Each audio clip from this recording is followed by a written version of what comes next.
Hello everyone, स्वागत है आपका यूट्यूब चैनल पे। आज के इस सेशन में हम डिस्कस करेंगे प्रिंसिपल ऑफ डोमिनेंस। तो प्रिंसिपल ऑफ डोमिनेंस कहता क्या है?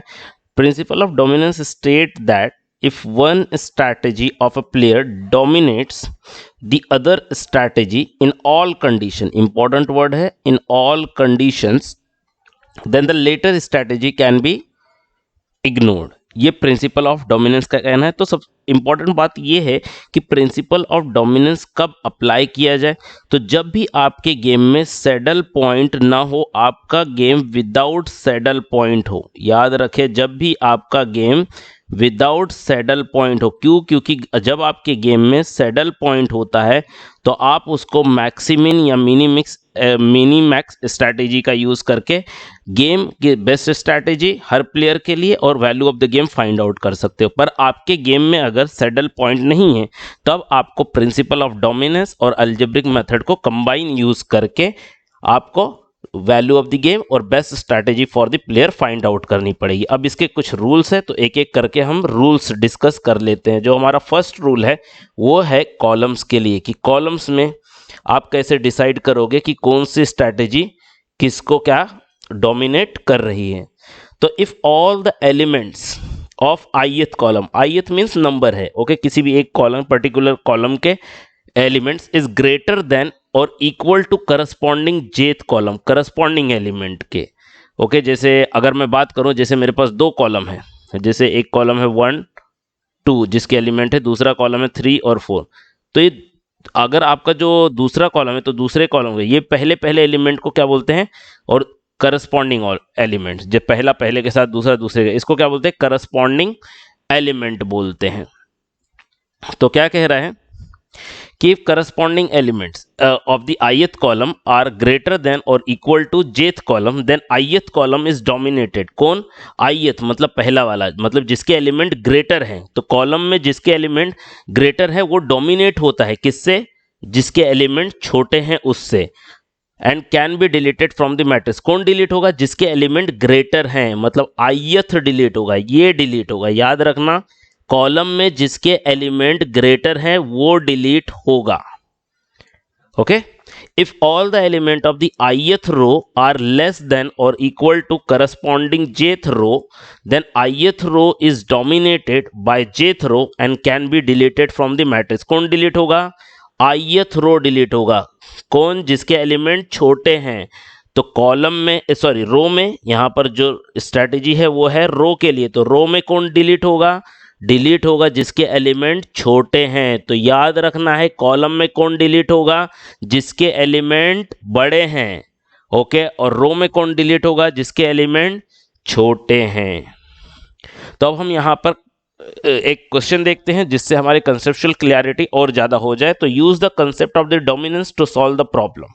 तो यहां पर दो प्लेयर है हमारे पास, प्लेयर ए जिसके पास 4 स्ट्रैटेजीज है, 1 2 3 4, प्लेयर बी जिसके पास भी अगेन 4 स्ट्रैटेजीज है। अब यहां पर इस गेम में सैडल पॉइंट एग्जिस्ट नहीं करती है। आप ट्रायल बेसिस पे चेकआउट करके देख भी सकते हैं, और हमें सीधा सीधा लिखा भी है कि प्रिंसिपल ऑफ डोमिनेंस का यूज करना है। तो पहले हम रो से स्टार्ट करते हैं। ऐसा जरूरी नहीं कि रो से स्टार्ट किया जाए कंपैरिजन, आप कॉलम का रूल भी लगा सकते हो, आप रो का भी रूल लगा सकते हो। तो पहले मैं रो का रूल लगाता हूं और उसी से स्टार्ट करता हूं। तो रो का रूल लगाते हैं। तो हियर तो पहले रो को दूसरे से कंपेयर करते हैं। तो पहले रो का जो पहला एलिमेंट है वो दूसरे रो के पहले एलिमेंट से क्या है? छोटा है। मतलब वो डोमिनेट तो करेगा नहीं, पहला रो सेकंड रो को नहीं डोमिनेट करेगा, क्योंकि पहला ही एलिमेंट उसका छोटा है। रो में बड़ा वाला डोमिनेट करता है, छोटा वाला निकाल दिया जाता है।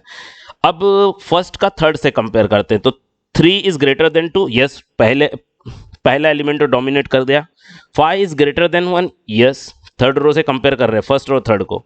4 इज ग्रेटर देन, तो नहीं है, इक्वल टू भी चलेगा, ग्रेटर देन होना चाहिए तो इक्वल टू होना चाहिए। 4 इज ग्रेटर देन नहीं है, इक्वल टू है। 2 इज ग्रेटर देन 0। मतलब हम यहां पर ध्यान दें कि रो 1 के जो सारे एलिमेंट्स है वो या तो वो ग्रेटर हैं या तो इक्वल है रो 3 के सारे एलिमेंट से। मतलब क्या है? रो 3 के सारे एलिमेंट क्या है? छोटे हैं या इक्वल है रो 1 के सारे एलिमेंट से। मतलब रो है, रो में कौन डिलीट होता है? छोटा वाला डिलीट होता है। रो में कौन डिलीट होता है? छोटा वाला डिलीट होता है। तो यहां पर हम क्या लिखेंगे? Here row 3 is row 3 is dominated by, here row 3 is dominated by row 1. तो therefore player A ignores strategy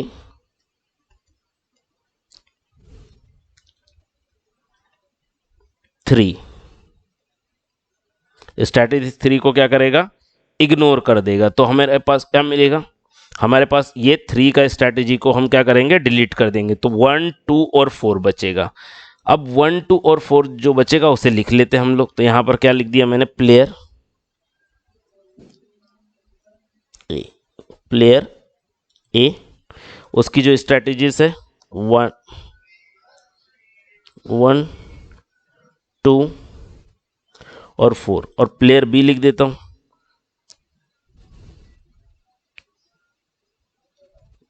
player B लिख दिया, उसकी स्ट्रैटेजी 1 2 3 और 4। तो 3 5 4 2 देन 5, एलिमेंट बस कॉपी कर रहे हैं हम लोग, 6 2 4 3 3 5 2। अब हमारा फर्स्ट और 4 का कंपैरिजन बाकी रह गया। तो 3 इज ग्रेटर तो नहीं, इक्वल टू है, और 5 is greater than 3, but 4 is not greater than 5। तो 1 4 को डोमिनेट नहीं करेगा। अब हम 2 और 4 का कंपैरिजन कर ले, क्योंकि ऑलरेडी 1 और 2 का कंपैरिजन होता है। तो 5 greater than 3, 6 greater than 3, but 2 is not greater than 5, मतलब वो उसको डोमिनेट नहीं कर रहा है। मतलब यहां पर अब कोई भी रो में और कोई भी फर्दर डोमिनेशन नहीं हो रही है। अब हम कॉलम की तरफ जाते हैं। तो कॉलम में किसको डिलीट करना है, जो बड़ा होगा, ओके, छोटे वाले को रखना है। तो देखते हैं यहां पर हेयर। तो चलिए, अब जो हमारे पास यहाँ पर स्ट्रैटेजी जो डिराइव हुई है उसके अंदर देखते हैं, कॉलम में बड़े वाले को रखना है। तो हम फर्स्ट और सेकंड कॉलम को कंपेयर करते हैं।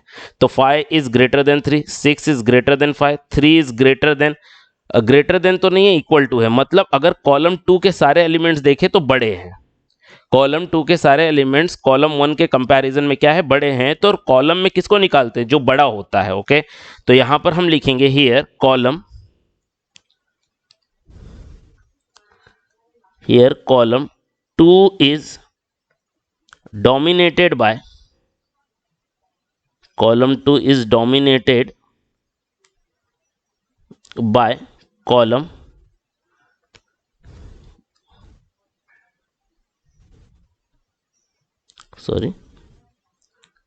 column 1, okay। therefore player B ignore, player B क्या करेगा, इग्नोर कर देगा। किसको, इग्नोर स्ट्रैटेजी 2, स्ट्रैटेजी 2 को क्या कर देगा, इग्नोर कर देगा। तो देयरफॉर हमें क्या मिलेगा, देयरफॉर प्लेयर, यहां पर लिख देते हैं प्लेयर, चलो नेक्स्ट पेज पे लिख देते हैं प्लेयर ए। तो यहां पर आ जाएगा प्लेयर ए, इसके स्ट्रैटेजीज कौन कौन सी बची है, 1 2 और 4। और प्लेयर बी की स्ट्रैटेजी नंबर 2 निकल चुकी है। तो क्या बचे, 1 3 और 4। तो ये वैल्यूज हम क्या कर लेते हैं, अब यहां से कॉपी कर लेते हैं। तो 3 5 3, सॉरी जस्ट 1 मिनट, 3 5 3, और कॉलम 3 के लिए लेंगे। कॉलम 3 की वैल्यू 4 2 5 एंड 2 4 2, 4 2 5 है, नेक्स्ट के प्रीवियस 2 4 2, ओके। अब और कॉलम्स में कंपेयर करते हैं। कॉलम्स में और कंपैरिजन, जैसे हम 1 और 3 की करते हैं। 4 is greater than 3, 2 is greater than 5, no, मतलब ये इनका कंपैरिजन तो आगे नहीं होगा। अब हम 1 और 4 करते हैं। 3 is greater than 2, 5 is greater then 4 and 3 is again greater than 2। मतलब यहां पर बड़ा कौन है? कॉलम 1 के एलिमेंट्स बड़े हैं। तो यहां पर लिखेंगे हियर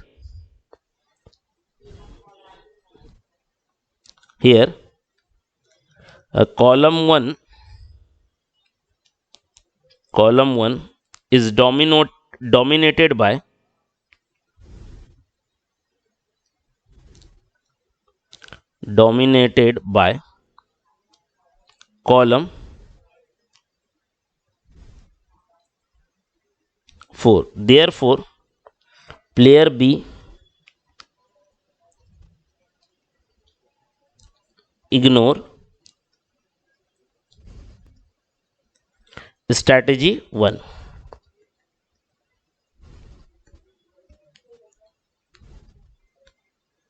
स्ट्रेटेजी 1 को क्या कर देगा? इग्नोर कर देगा। तो देयरफॉर हमें क्या मिलेगा? तो देयरफॉर प्लेयर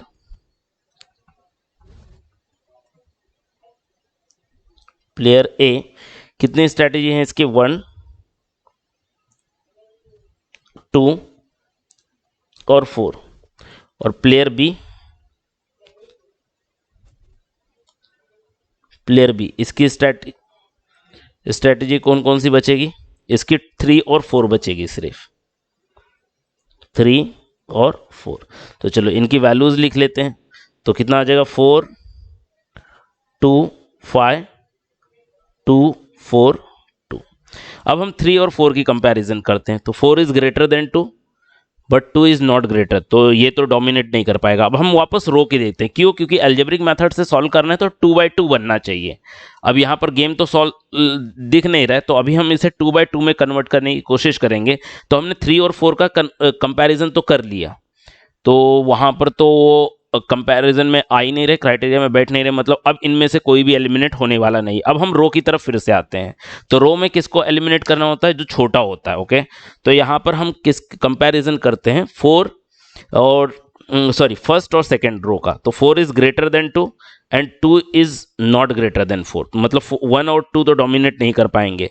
तो अब हम 1 और 4 का करते हैं। तो 4 इज ग्रेटर, तो 4 ग्रेटर नहीं है but 5 is greater then 4 and 2 is greater तो नहीं है बट 2 इज इक्वल टू, मतलब यहां पर सीधा सीधा दिख रहा है row 1 is dominated by row 4।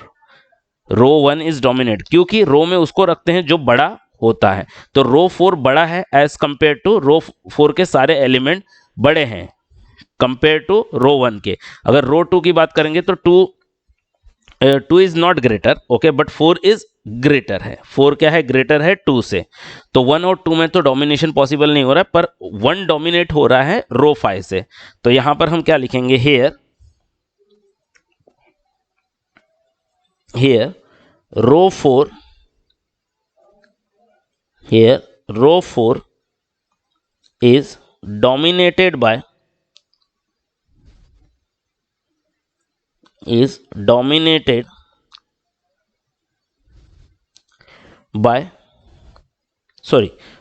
is dominated by row 1 is dominated by row 4। तो therefore player A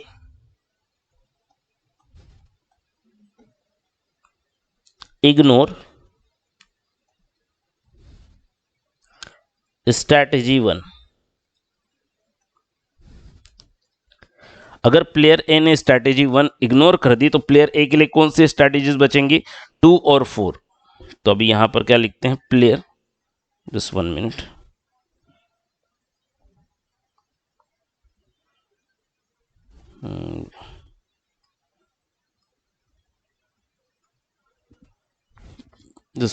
यहीं पर मैं इस पे कंटिन्यू कर देता हूं। प्लेयर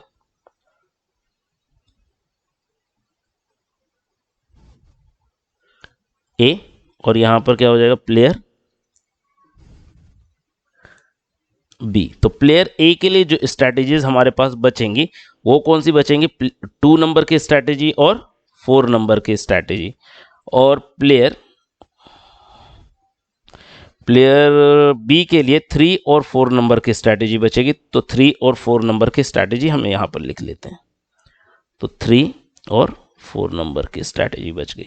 अब इनकी जो वैल्यूज हैं वो हम लिख लेते हैं। तो 2542 2542, तो ये आ गया हमारा 2542। अब ये देखिए 2x2 गेम में कन्वर्ट हो चुका है। 2x2 गेम में कन्वर्ट हो चुका है, तो हम अलजेब्रिक मेथड यूज कर सकते हैं। तो बाय अलजेब्रिक मेथड,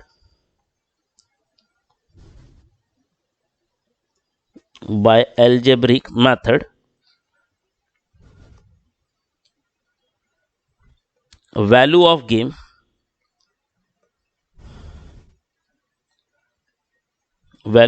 क्या हो जाएगा, v equal to value of game v equal to a into D minus b into C whole divide by a plus D minus b plus C. तो यहां पर अगर वैल्यूज देखें तो a इंटू डी, तो ये क्या है, a b c d। Okay, ये सारी values a b c d's हैं। तो यहां पर ये रहा हमारा a, ये रहा b, ये रहा c और ये रहा d। तो a into D that is 2 into 2 4 minus b into c that is 5 4 जा 20 whole divide by a plus D that is 2 plus 2 4 minus b plus C means 5 plus 4 9। तो यहां पर वैल्यू मिलेगी मुझे -16 whole divide by 4 minus 9 minus 5। तो that is 16/5 is the value of the game. So I hope it is clear to you all. Thank you.